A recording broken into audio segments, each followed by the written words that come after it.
Hello, this is Mrs. Thompson, and now we will be moving on to studying the sine and cosine function. Our objectives today are learning the definition of the sine function and cosine function, the sine and cosine of common angles, determining reference angles, and using reference angles to find the sine and cosine of angles, evaluating trigonometric functions of angles belonging to the families of pi by 3, pi by 6, and pi by 4, and finally, the fundamental identity. Starting with the definition of sine and cosine. If alpha, you could use theta or another letter if you desire, but if alpha is an angle in standard position and is the point of intersection of the terminal side and the unit circle, then the sine of alpha equals y and the cosine of alpha equals x. As you can see in the diagram, we have an angle in standard position because its vertex, is at the origin, and its initial side is along the x-axis. We see that its terminal side intersects the unit circle at a point. Of course, every point has an x and y value. So as the definition states, the x value of this point is the cosine of the central angle, and the y value of this point is the sine of this angle.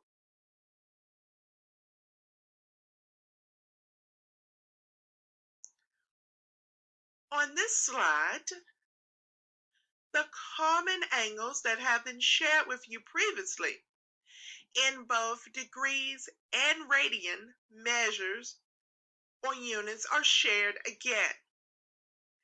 In addition to that, you can see for the common angles, you are provided with the cosine and sine for each of the common angles. So for example, the angle 30 degrees or pi by 6 in radian, we now see that it intersects, its terminal side intersects the unit circle at the point with an x value, therefore a cosine of the square root of 3 over 2.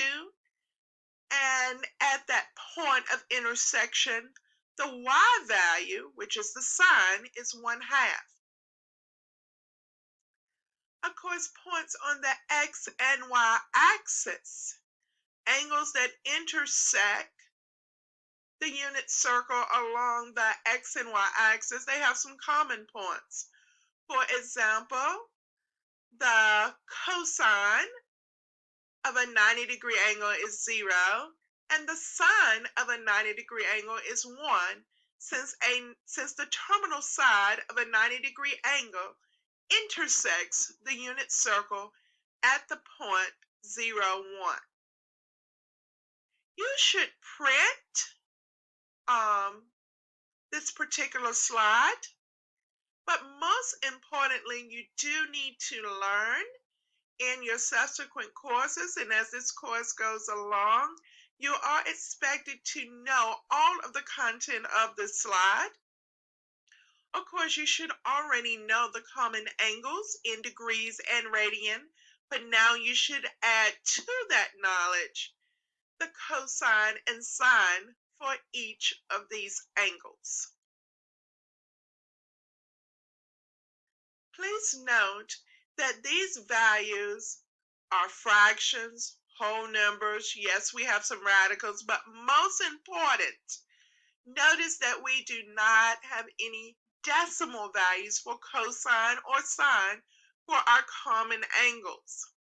So you should not be using a calculator for any of your common angles, and definitely you should not be using any decimal values.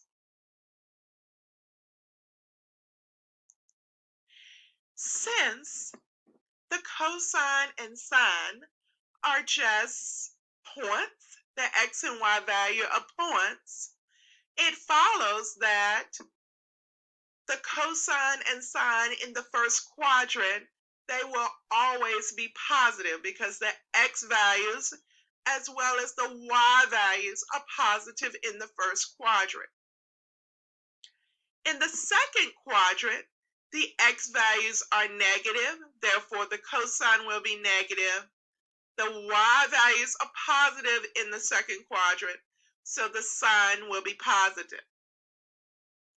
In the third quadrant, both the x and y values are negative, therefore the cosine and sine will be negative in the third quadrant. And finally, in the fourth quadrant, the x values are positive, therefore the cosine will be positive for any angle in the fourth quadrant. And likewise, the y values are negative, therefore the y values, therefore the sine for any angle in the fourth quadrant will be negative. At this point, we will begin discussing reference angles and families of angles. Going back to our slide of common angles, we can see that the cosine and sine of our common angles, those that are not on the x and y axis, that those values just repeat. We see that 30 degrees, its cosine is the square root of 3 over 2, sine 1/2. Moving to the second quadrant, we see the exact same values with a sign change. Here, once again, cosine square root of 3 over 2, the sine is 1/2. Of course, below the x-axis, we see that things are being repeated again.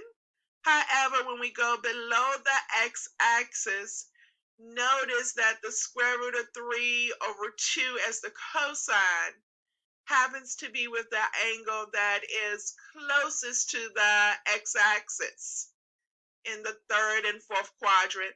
That is also true above the x-axis. It is the angle.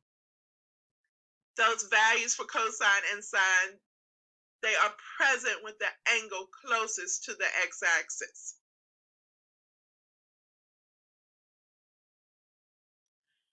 Because the values of the cosine and sine repeat for our common angles as we move from quadrant to quadrant,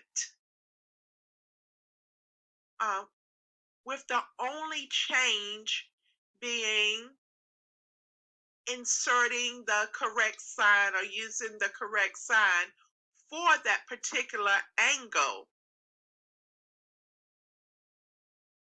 we have families of angles. So every angle that shares the same cosine and sine value is part of a family. So, of course, we have three families, one for pi over 6, one for pi over 4, and one for pi over 3.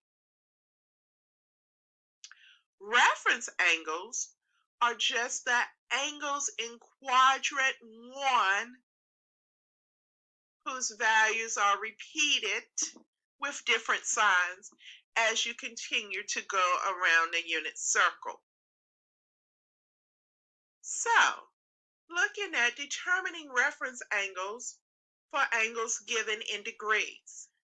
So we're given an angle of 225 degrees,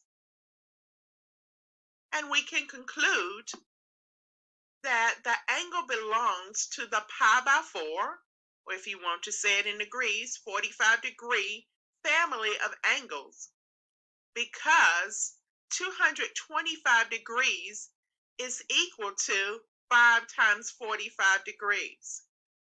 Therefore, the reference angle for 225 degrees is 45 degrees. So, anytime you can obtain an angle by multiplying a reference angle by an integer, some amount that's not a fraction or decimal, you can conclude that that reference angle is the reference angle for the larger angle that it is a multiple of.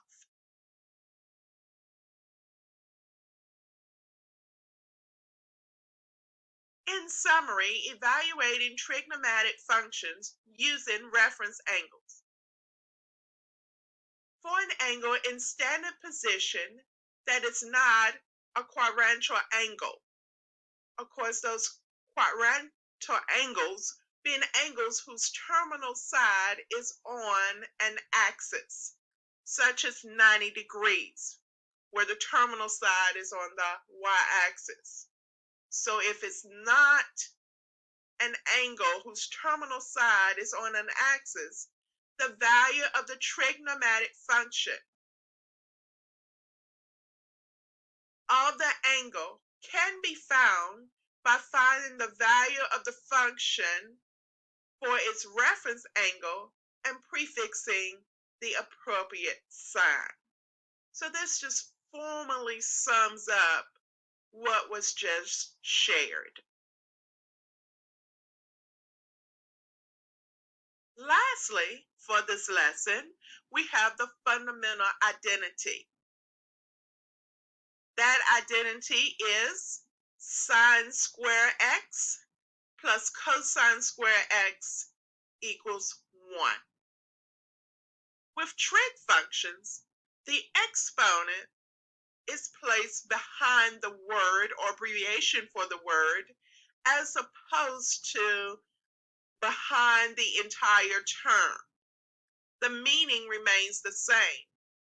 So this is telling us to square the sine of the angle, or if you square the sine of the angle and add to that what you get when you square the cosine of the angle, the answer will always be 1. Of course, once you reach this level of math, the main use of formulas is to solve or find an unknown amount. So if you know the sine, there's only one unknown amount left in this equation, so you can solve and find the cosine. Likewise, if you know the cosine of the angle, you can solve and find the sine. So looking at an example, find sine x given cosine x equals 15 over 17, and x is in quadrant 1. We know the cosine, so we plug it right into the formula, right into the equation, 15 over 17. The formula says to square the cosine.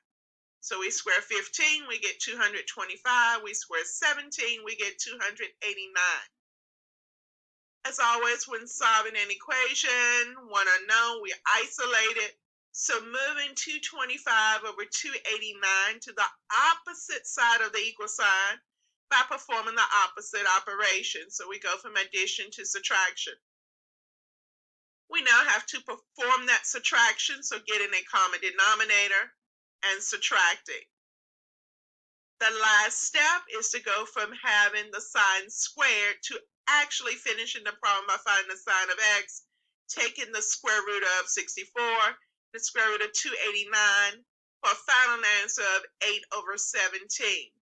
Quadrant 1, the sign is positive, so we do not need to add a negative sign, and we are finished and have our final answer.